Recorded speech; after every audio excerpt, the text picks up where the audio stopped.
Here comes the types of chemical equilibrium. There are basic two types of chemical equilibrium. First is homogeneous, second is heterogeneous. Homogeneous जैसे कि नाम से clear है कि सारे के सारे जो रिएक्टेंट्स होंगे एंड प्रोडक्ट्स होंगे that are in same phase, ठीक है। या वो सॉलिड हो सकता है, लिक्विड हो सकता है। जैसे कि आप लोग एग्जांपल्स देखोगे, हाइड्रोजन आयोडाइड है तो it will dissociates into hydrogen and iodine, ठीक है। हाइड्रोजन भी गैस है, आयोडीन भी गैस और हाइड्रोजन आयोडाइड भी गैस है।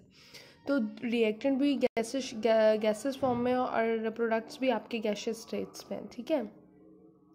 तो ये सारे अदर एग्जांपल्स हैं, आप लोग इसको देख सकते हो, ठीक है। तो मतलब बेसिकली क्या होगा, होमोजेनियस इक्विलिब्रियम में रिएक्टेंट एंड प्रोडक्ट्स दोनों क्या रहेंगे, सेम फेज में रहेंगे। हेटेरोजेनियस में क्या होगा, उससे उल्टा कि आपका रिएक्टेंट एंड जो प्रोडक्ट्स हैं वो सेम फेज में नहीं होंगे, ठीक है। फॉर एग्जाम्पल कार्बन क्या होता है सॉलिड और ऑक्सीजन क्या होती है गैस। तो कार्बन एंड ऑक्सीजन मिलकर आपस में कार्बन मोनोऑक्साइड गैस बना देते हैं। लेकिन अगर आप देखो तो रिएक्टेंट में सॉलिड और गैसेस दोनों है, प्रोडक्ट में गैस, मतलब मोर देन वन क्या हो गया इसमें फेजेस, ठीक है। अब इसमें क्या क्या हो सकता है, पॉसिबिलिटीज़ बता रही हूँ कि एक सॉलिड फेज और गैस फेज हो सकता है, या दो सॉलिड फेजेस एक गैस फेज हो सकता है, लाइक फॉर एग्जांपल दिस, ठीक है। अगर आप इसको लोगे या फिर कोई भी अदर एग्जांपल देख लो, ये देख लो क्यूप्रस ऑक्साइड और हाइड्रोजन गैस, ठीक है। तो ये आप क्या बन जाता है, कॉपर एंड वाटर। वाटर क्या है, यहाँ पे उन्होंने गैस ली हुई है, ठीक है, और कॉपर क्या सॉलिड। तो मतलब जिसमें दो सॉलिड फेसेस, ये देखो दो सॉलिड फेसेस एंड दो ही गैस फेसेस होंगे। थर्ड पॉसिबिलिटी आपकी आ जाती है कि जिसमें एक गैस फेज और एक लिक्विड फेज होगा। तो उसकी एग्जांपल आप ये दे सकते हो, हाइड्रोजन एंड ऑक्सीजन, ठीक है। ये दोनों गैसेस हैं और ये बना के देती हैं वाटर जो कि लिक्विड होता है। तो मतलब गैस, दो गैसेस फॉर्म और एक लिक्विड फॉर्म है। बेसिकली ये होती हैं टाइप्स केमिकल इक्विलिब्रियम की। नेक्स्ट आ जाता है एक्टिव मास, किसी भी सॉलिड का या लिक्विड का जब वो इक्विलिब्रियम में होता है। बेसिकली एक्टिव मास क्या होता है, देखो जब भी हम किसी प्योर सॉलिड या लिक्विड की बात करते हैं तो एक्टिव मास क्या होता है, वो हमेशा क्या रहता है, वो हमेशा 1 की इक्वल रहता है, चाहे हम उसको किसी भी टेम्परेचर के ऊपर लें। वो किसके इक्वल होएगा, यूनिटी के equal, that is 1। Active mass basically होता क्या है, एक्टिविटी, जिसको हम ए से डिनोट करते हैं, ठीक है। अच्छा, अब वो यूनिटी रहता है, हम इसको प्रूव करेंगे अभी। केमिकल पोटेंशियल कैसे निकालते हैं, mu equals to mu naught plus R T natural log of a क्या है यहाँ पे, एक्टिविटी, ओके। अब अगर हम बात कर रहे हैं pure solid and pure liquid की, pure solid and pure liquid में क्या होता है, म्यूजिकल्स टू म्यू नॉट रहता है ना, क्योंकि स्टैंडर्ड स्टेट में है ये भी। प्योर सॉलिड और प्योर लिक्विड का मतलब स्टैंडर्ड स्टेट, तो स्टैंडर्ड स्टेट में ये भी उसके उसी के इक्वल होता है, नॉट वाली, क्योंकि नॉट भी क्या होती है, स्टैंडर्ड स्टेट ठीक है। तो ये दोनों इक्वल हो गए, ये दोनों इक्वल हो गए, तो मतलब ये दोनों आपस में कट जाएंगे। तो R T natural log of A is equals to 0, तो natural log of 1 is equals to 0 रहता है, ठीक है। तो मतलब क्या होता है, देखो natural log of something is equals to 0, मतलब वो एक्स की वैल्यू, समथिंग की वैल्यू क्या होगी कि इक्वल्स टू 0 आएगा। हमें पता है natural log of 1 is equals to 0 होता है, तो मतलब ए की वैल्यू यहाँ पे क्या आएगी, 1। तो यहाँ से प्रूव हो जाता है कि किसी भी प्योर सॉलिड को लो, किसी भी प्योर लिक्विड को लो, एक्टिव मास जो होता है, एक्टिविटी जो होती है, वो हमेशा 1 की इक्वल रहती है, चाहे टेम्परेचर कोई भी हो। चाहे तो आप इसको एक्टिविटी की जगह पे मोलर कंसंट्रेशन में भी एक्सप्रेस करो, सॉरी एक्टिविटी को जो है वो मोलर कंसंट्रेशन की टर्म्स में भी एक्सप्रेस करो किसी भी प्योर सॉलिड एंड लिक्विड की, वो भी क्या रहेगा, वो भी कांस्टेंट ही आएगा एक पर्टिकुलर टेम्परेचर के ऊपर। तो क्योंकि इसकी वैल्यू हमेशा 1 रहती है, तो समटाइम्स जब आप लोग केमिकल इक्विलिब्रियम कांस्टेंट की वैल्यू लिखते हो तो इसको एक्टिव मास या एक्टिविटी को इग्नोर भी कर देते हैं, क्योंकि इसकी वैल्यू तो हमेशा 1 रहती है, and 1 multiply by something is remain something same, ठीक है, वो सेम ही रहेगा। तो 1 से मल्टीप्लाई करने का कोई इतना फन नहीं होता, तो इसीलिए इसको क्या कर देते हैं, समटाइम्स इग्नोर कर देते हैं, ओके। सो नेक्स्ट जो आती हैं आपकी, वो आती है application of law of chemical equilibrium to heterogeneous equilibria, ठीक है। हिट्रोजीनियस इक्विलिब्रिया के ऊपर जो केमिकल इक्विलिब्रियम की क्या क्या एप्लीकेशंस होती हैं। बेसिकली क्या होता है कि किस किस में इसकी एप्लीकेशंस होती हैं। फॉर एग्जांपल फर्स्ट हम इसको कैटेगरीली जो स्टडी करेंगे, फर्स्ट कैटेगरी जो इसकी आती है that is heterogeneous equilibrium containing 1 solid and 1 gas phase. उस हिट्रोजीनियस इक्विलिब्रियम की बात करेंगे जिसमें एक सॉलिड और एक गैस फेस होता है। एक सॉलिड और एक गैस फेस वाले हिट्रोजीनियस इक्विलिब्रिया के ऊपर केमिकल इक्विलिब्रियम कैसे एप्लीकेबल होता है वो हम डिस्कस करेंगे। इसमें जो फर्स्ट टाइप आपकी आती है दैट इज़ अमोनियम कार्बमेट जिसको क्लोज्ड वेसल में लेते हैं, ठीक है। This is the formula of ammonium carbonate, ठीक है। जब ये होता है सॉलिड फॉर्म में, जब इसको क्लोज्ड वेसल में रखते हैं तो it will converts into two gases, ammonia and carbon dioxide, ठीक है। अब इसमें एक सॉलिड और दो गैसेस फॉर्म हो गए ना, इसीलिए ये इस कैटेगरी के अंदर आ रहा है, एक सॉलिड और एक गैस फेज आ रहा है। ओके अगर हम इसके ऊपर law of chemical equilibrium apply करते हैं, ठीक है, और लॉ ऑफ केमिकल इक्विलिब्रियम में क्या होता है बेसिकली, इसका हम एक्टिव मास लेंगे। एक्टिव मास किसके इक्वल होता है, ठीक है, प्रेशर ऑफ द प्रोडक्ट्स क्या है आपके यहाँ पे, अमोनिया एंड ये क्या, कार्बन डाइऑक्साइड। अब क्योंकि अमोनिया के 2 मोल्स है इसलिए पी स्क्वायर में लिखा हुआ है, इसको हमने सिंपली लिखा है, ठीक है। अच्छा पी क्या होता है, पार्शियल प्रेशर, ठीक है। अब पार्शियल प्रेशर किसके इक्वल होता है, partial pressure is equals to its mole fraction divided by pressure multiplied by pressure, sorry, ठीक है। पार्शियल प्रेशर किसके इक्वल होता है, mole fraction of that compound multiply by its pressure, ठीक है। प्रेशर हमने पी रखा है तो मतलब पार्शियल प्रेशर है तो पार्शियल प्रेशर मतलब यहाँ पे क्या आएगा, pressure into mole fraction of NH3, यहाँ पे क्या आएगा, pressure into mole fraction of carbon dioxide.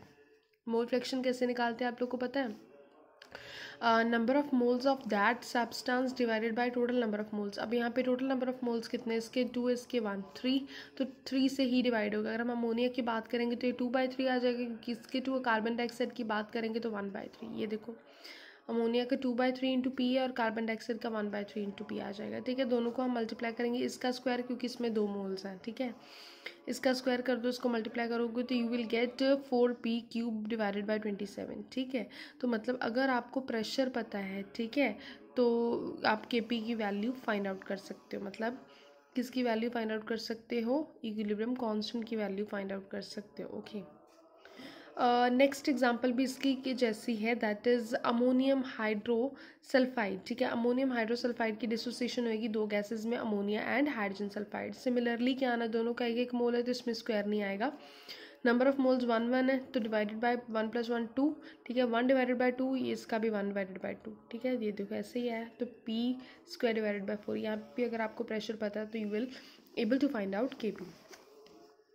तो मतलब ऐसे इसकी एप्लीकेशन है केमिकल इक्विलिब्रियम की हेट्रोजेनियस इक्विलिब्रिया के ऊपर, ओके।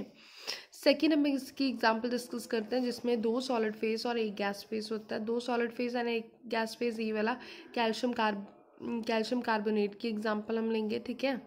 ये बन जाता है इसमें। अब अच्छा एक चीज़ ध्यान में रखो,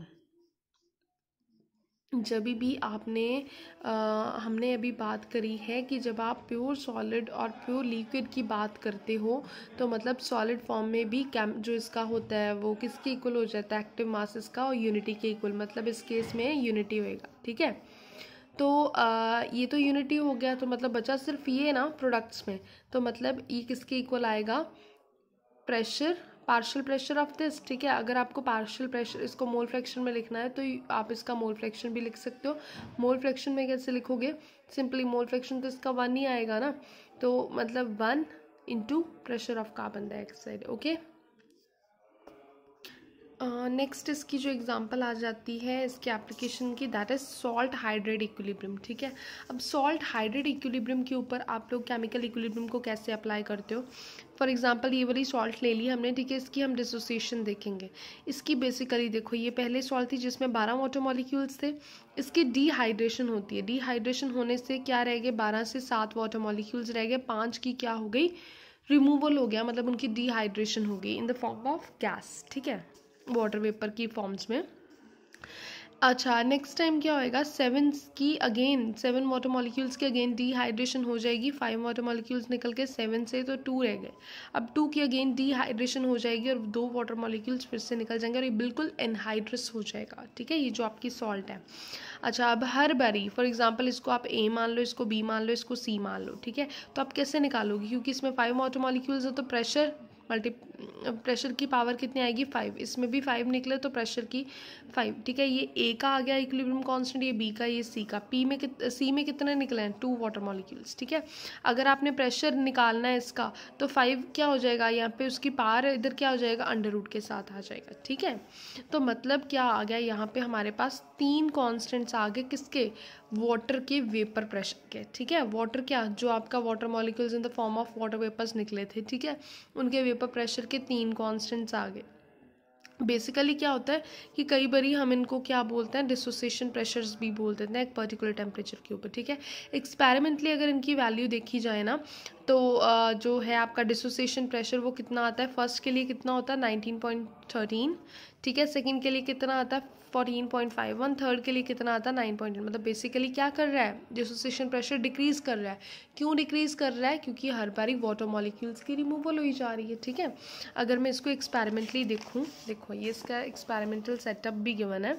यहाँ पे क्या है, जो आपका सॉल्ट है, ठीक है, सॉल्ट क्या है, किसके साथ अटैच्ड है, वैक्यूम पंप के साथ, ठीक है, और ये मैनोमीटर है जिसने प्रेशर रिकॉर्ड करना है। अच्छा, अब क्या हो गया कि जब ये आपका इवैक्यूएट करती है फ्लास्क, तो क्या बन जाते हैं, वाटर वेपर्स बन जाते हैं, प्रेशर डिक्रीज कर जाता है, वो हमें मैनोमीटर से पता चल जाता है। और क्या ये क्या बन जाता है, वाटर वेपर्स। तो वाटर वेपर्स कहाँ से आते हैं, बेसिकली जो सॉल्ट में वाटर होएगा उसी के वाटर वेपर्स बनेंगे ना। तो इसीलिए से 12 से क्या बन जाते हैं 7, और 7 से क्या बन जाते हैं फर्दर 2 वाटर मॉलिक्यूल्स रह जाते हैं, ठीक है। यहाँ पे देखो उन्होंने शो भी करा होगा, ये 7 वाटर मॉलिक्यूल्स 12 से 7 बन गए, 7 से 2 रह गए, और 2 से बिल्कुल एनहाइड्रस हो गया वो।